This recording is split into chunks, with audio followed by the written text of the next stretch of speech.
Open source and limits for time. How much money and time it took to mature? It's okay. You have to recognize that. You're missing something like connections and networking.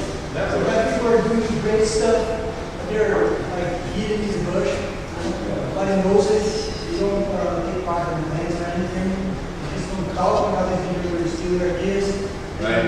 Many of them just it's networking. Let's switch now. What you feel is missing? O que vocês acham que está faltando aqui, que seria essencial? Lógico que tem uma lista enorme, mas what will be missing? The main one, why you doing business?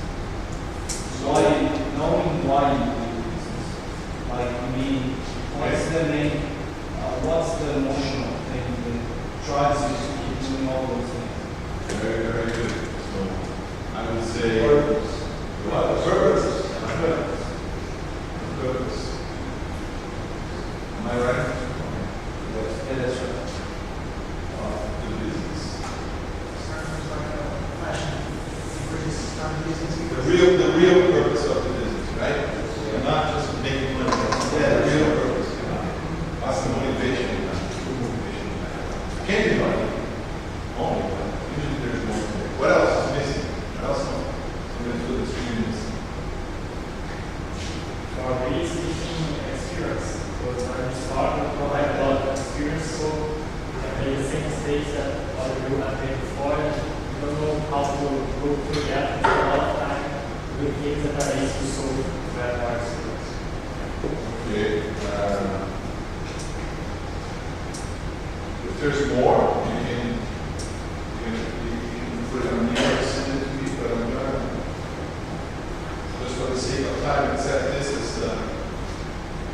our first set of answers. So I'll capture that. I'm going to use the word for more things. So I compiled a couple of things here, and you're going to see that a lot of it is what you said.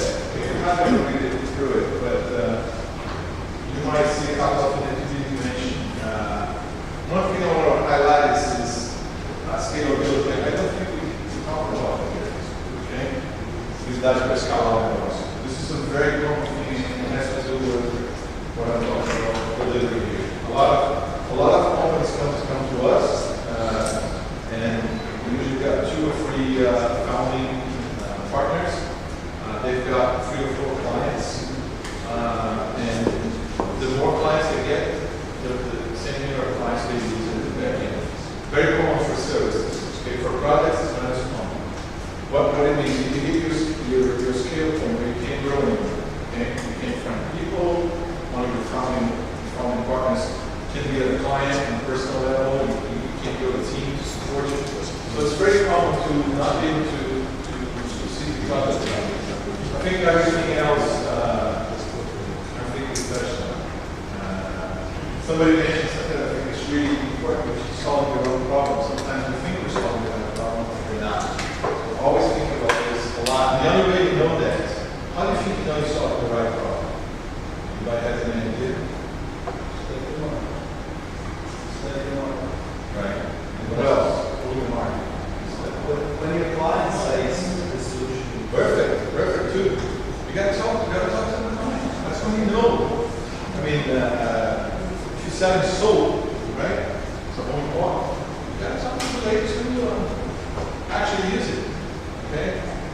You know how post-its, the yellow post-its were created? You ever heard of that story? Yeah. Okay. I don't remember in detail, but I think it was supposed to Michelle, correct me if you know that story? Vaguely. Yeah, I think it was supposed to be something else. It was supposed to, the whole thing should be blue, and it wasn't.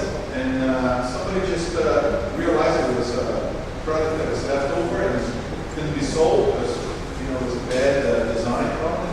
So they just left it there. People started to use it as yellow pens. Now it's not a term everybody uses.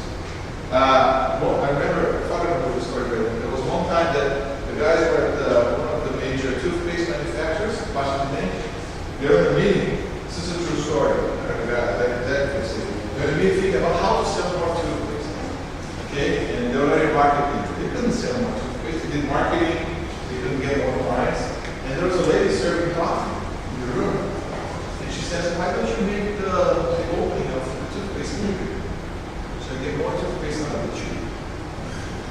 Okay? Simple idea. Guess what? You will consume more and get more volume out of the door, more revenue. So sometimes it's simple. You know, we tend to think very complicated. We want technology, we want a satellite, we need everything online. Sometimes the solution is there, and you have to talk to the people that either use it or create the products. Because the other ones that know, we are CEOs or executives, we don't know. We may know how to manage business, but we don't know how to provide other services or the clients. And if you think you know it better than your team, you're in failure.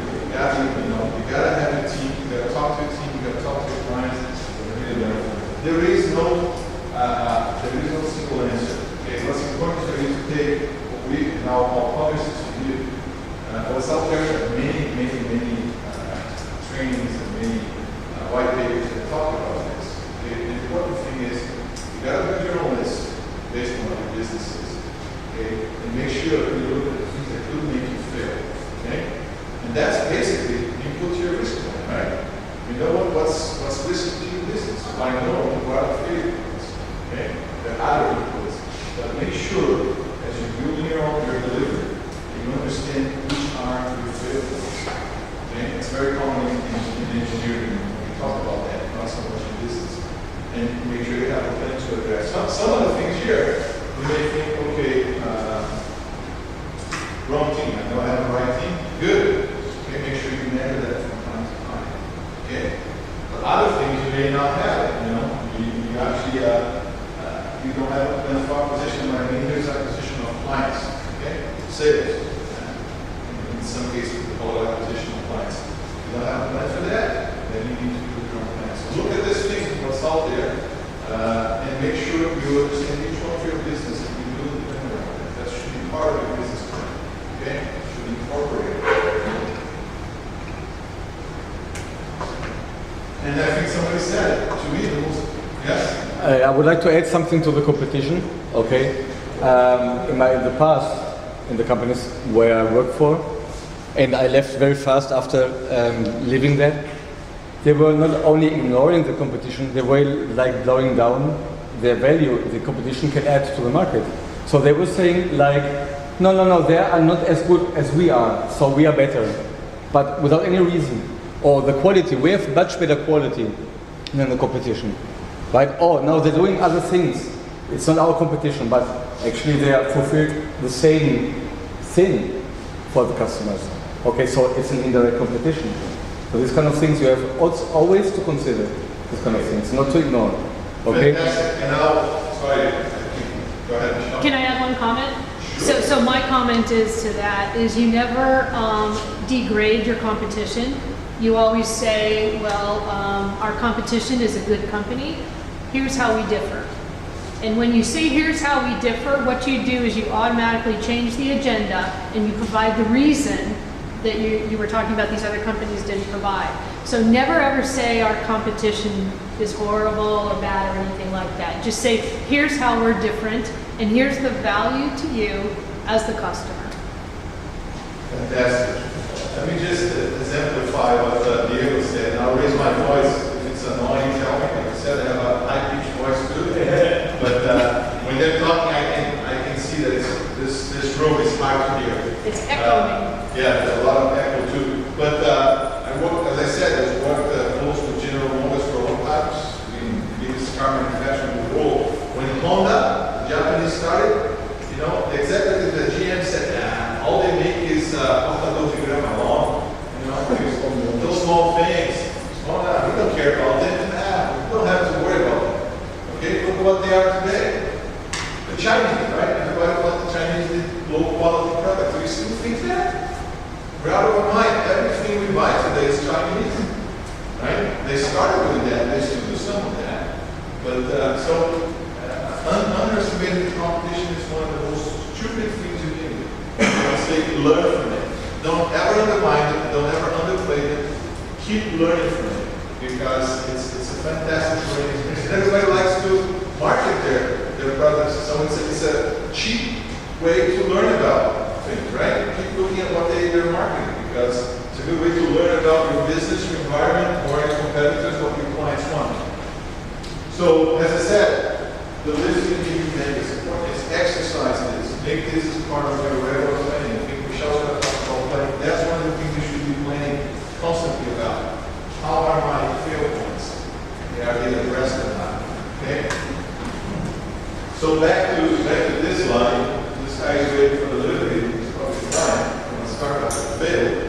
But that's if you put it all together, that's why most of the time we start off fails. Because they just don't deliver. They don't deliver to the investor, they don't deliver to the client, they don't deliver to the team, to the people that are working with, wherever you commit to them. You know, maybe bonuses, maybe incentive, maybe a good work environment, but you're not delivering. And when you're not delivering, you're failing. It doesn't matter how good an idea you have. If you don't deliver, you know, it doesn't matter. Right? Okay. So Michelle. My other comment about why startups fail is that it's a timing issue. So it's a timing in the market, a miscalculation of how long the customer is going to take to become comfortable with the change in behavior that you're pushing on them. The technology is not converged in the way that everyone expected. A big problem I see is timing. And I think that that is sort of the subset or the overriding issue around not delivering. Can't deliver because the customer is not adopting, you're not developing the product in the right time frame. So timing is a really important factor in delivery. Timing related to estimating the market and the customer's behavior. I think what Michelle says is extremely important. I did quite a lot of research on that, and there's a report, actually, there's an official document, I think it's on, or I don't know who released it, but it's something official, saying, describing countries in the world, like most, the hundreds and hundreds of countries in the world, and how long new trends and tendencies take to actually catch up with the population. And I was really surprised when I saw that, Scandinavian countries, one or two are the top ones. The US is right up there, England as well, and Brazil is way below. And that proves exactly what she's saying. It doesn't necessarily mean that what works in the US will work here right away. It may take some time, and we only know that by reading, by going to the streets and studying the market.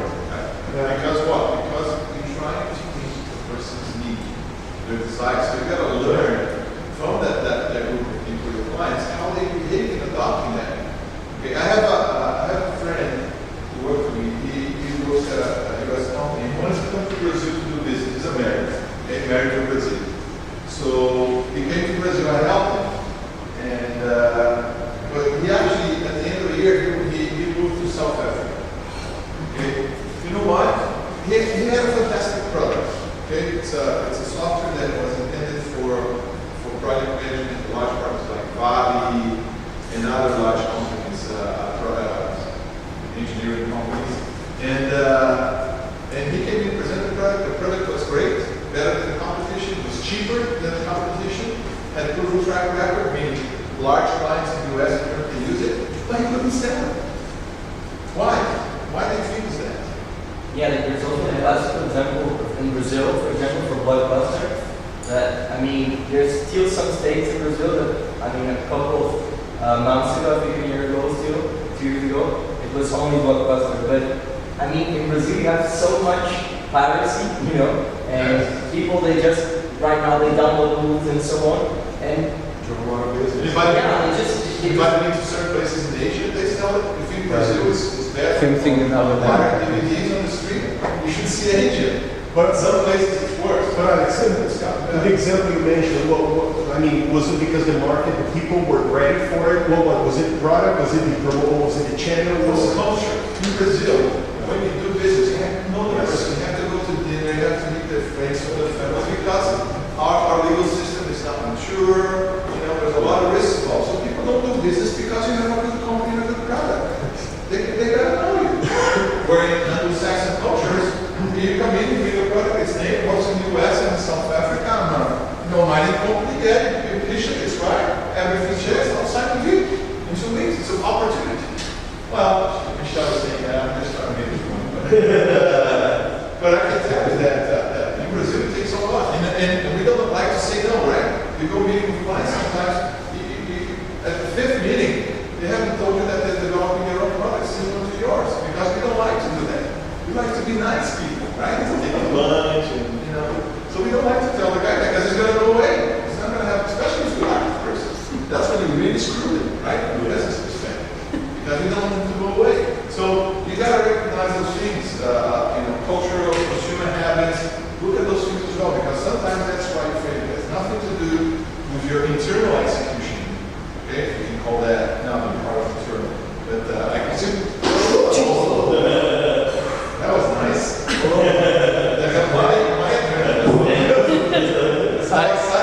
Alex, excellent execution. Alex, you can. You have to have your can in order to hold you. The can, Robert says. Exactly.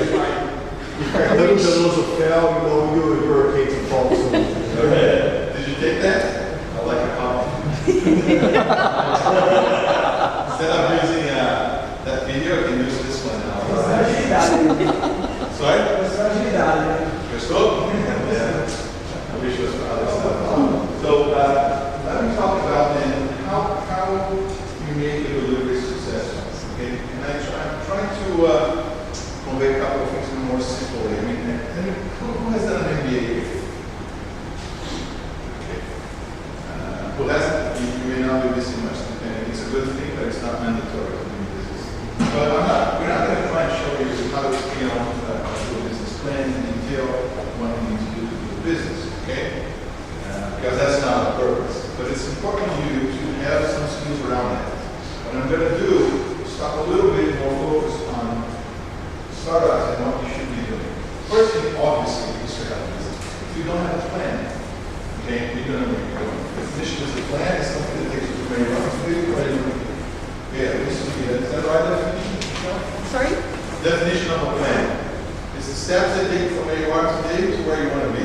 So the definition? Simple enough? Okay. So if you don't have a plan, you don't know where you're going. Okay? And although it may seem like I created a product, had the idea, I hired a team, I know this market, I used to be a client of the service. You think you know everything and you need a plan, you're wrong. You need a plan. In our culture, we think that it's not as much necessary because we can work around issues. We're good at that, probably one of the best in the world. But you need to have a plan so you can focus on the things that you need to do that are really high value to you. Otherwise, you're going to be doing this for stuff that should be done by somebody that has much less capability than you have and could be done much faster, much cheaper. So make sure you have a plan. What do you mean by plan? Formal business plan? Yeah, formal business model. Yeah, formal business plan. But don't take me wrong. I don't mean that you have to do something that's 100 pages long. Have a business plan that makes sense to you. Okay? But if you're coming in every day, okay, every week, every month, and you don't know what you're trying to deliver against, okay, how can you be successful? But at which point you should have a business plan? I would say day one. And day one, it may be much more simple. Okay? Have a business plan. It starts by knowing where you want to, what you want to achieve, in what time frame. It starts with your own personal design. What do you want to do as a company?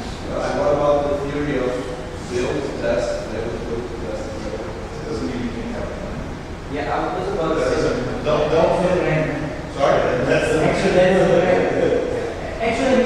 mean, you talk more about the pragmatical thing of have a plan then instead of the documents. Business plan with SWOT analysis. When they have a plan, they put big plans on their office and they write the plan and on the wall, and that's how they track it. But the point is, if you what's stressful? What do you guys are stressed about? I can tell you, 90% of the time is because you don't know what you have to do at that point. That's what really stresses you. You don't know which client has a problem, you don't know which product has a problem, you don't know where things are failing. If you're a CEO, your desire to know what's happening in the company and to have a plan to fix those things.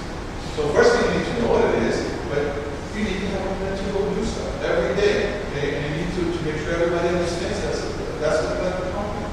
Okay, in a startup, you're bringing people that have multiple backgrounds that into the company. Everybody thinks they understand what I'm trying to do. I'm sure that if you got to that point, you know what I'm talking about. You need to have a plan. Okay, to know where you're going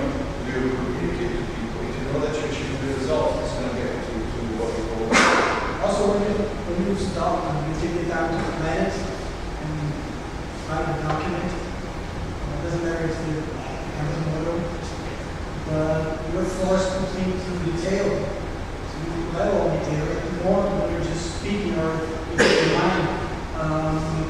It also prevents you from looking real silly from investors or partners when you're describing your business.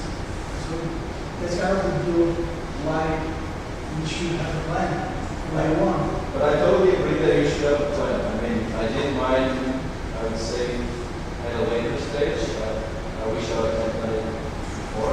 Yes. But there's also, and Michelle, you can help me with this one, some theories that say you don't actually need a plan at the beginning. So just go to your campus, test it, measure, test it.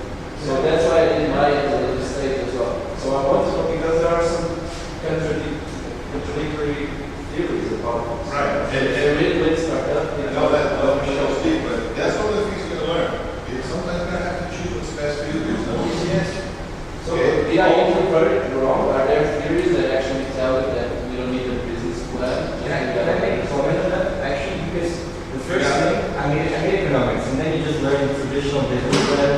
And then I started working at a startup, and I thought, oh my god, this is like so rigid. And I mean, we're always like changing and changing and changing.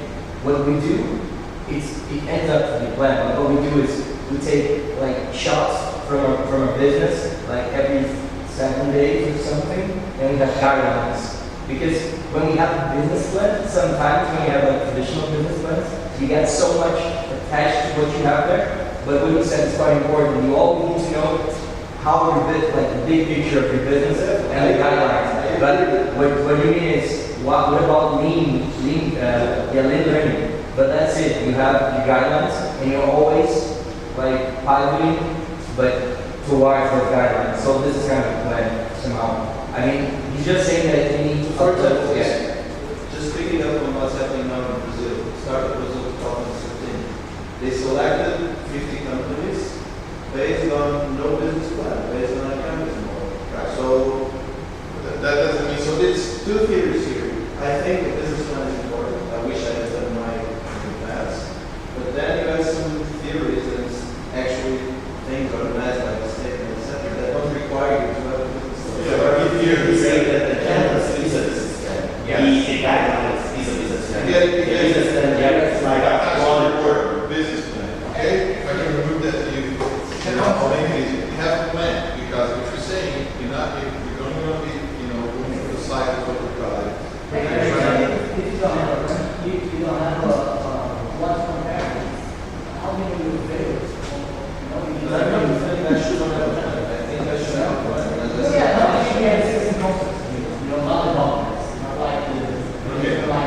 Let me just help there real quick. So by designing, you're not going to be actually looking at anything else other than developing a product. Testing it, however you're going to do it. That's in itself. Because at least you know how much money you're going to need to do that. To do it for 3 months, that's one thing. To do it for 3 years is a different thing. And you need to tell people that. And I would not go work for you if you don't know whether you're going to be testing for 3 months or 3 years. Right? Because I may have expectations of my own product, like what I said before, that I need to fulfill. And maybe in 3 years will be too late for me now. Okay? Depending on the age you are, if you have kids or not, or you're being able to not getting fixed with income versus a variable one, a lot of those things come into play. So don't hang out on the word business plan and also on the formal detailed business plan, because doing that a lot of times won't give you any value. But you have to have a plan that works for you at that moment. Okay? And make sure you're following that plan. It may be one sheet of paper, okay? But you need to know this, that. Even the startup program, we had dates by which to submit. Imagine if we didn't have that. You had to align to that plan, because if you didn't submit it by a certain date, you wouldn't get approved. So that means, as a result of that, you have to plan your activities back at the company. Focus your energy in developing the proposal for the company. So all I'm saying is recognize those things and make a plan that works for you. Okay? And if the plan that works for you is not doing a plan, know that that's your plan, right? So you don't get surprised later on. I would not recommend that, but I want to know exactly what your business will make sense or not. You don't have to make that decision. Michelle? I have a couple comments. My dad was in the U.S. military, and the State Department for a long time. Very rigid, very strict. And he used to tell me, he said, if you fail to plan, you may as well plan to fail. So the point of it is, if you operate in an abstract environment without understanding where you're going, you will never get there because you've not defined where you're going. The comment on lean startup and MVP and all this other stuff is basically putting in a very simplistic form for everybody to understand about how you understand your customer, how you talk to your customer, how you identify what their needs and requirements are, and how you adapt your business for that. The business model canvas is a way, a single template for you to see a bunch of different stuff at the same time. The Startup Brazil application process was the most simplistic form that they could take to accept 999 applications from around the world and get through those in an efficient manner as best they could. It's the first time they put the program up. I will guarantee you the application process will change and morph over the coming years. But again, if you fail to plan, you may as well plan to fail. So however you focus it, if it's 10 bullet points, 1 page, whatever, but if you don't define where you're going, who your customer is, how you're going to get there, what your go-to-market strategy is, and how much money you need to get there, you will never get there. So I think we are. So I think it's just a simplistic form that works for you. It might be difficult, when I read about the startup or when I read about campus model, I think like if you do that, you don't need to do the plan. It might be It's a way to sell the model. Sometimes when you're trying to make a point, you have to push it to the extreme to make people think different. Otherwise, especially if you go to Americans or some countries, I'm not going to say that because they're the way they think very square. So if you don't push the point of not over planning, He's more square He's more square than you. You're responding to that. He's Japanese That too. reaction. But if you don't do that, people will start thinking, okay, doing a minimal plan means planning for 3 months and creating a 500-page document, right? So understand that also when I talk about culture. Remember, when you're reading stuff, put in context because you got to know who the guy wrote that document to, what was the intention. Because sometimes he's making a point, a specific point, and you're reading that out of context, may give you a different understanding of what he's trying to say. But I don't think you're wrong. I think you're correct to the point that sometimes that's what you need to do. Just to put some planning around that so you don't get surprised and you don't run out of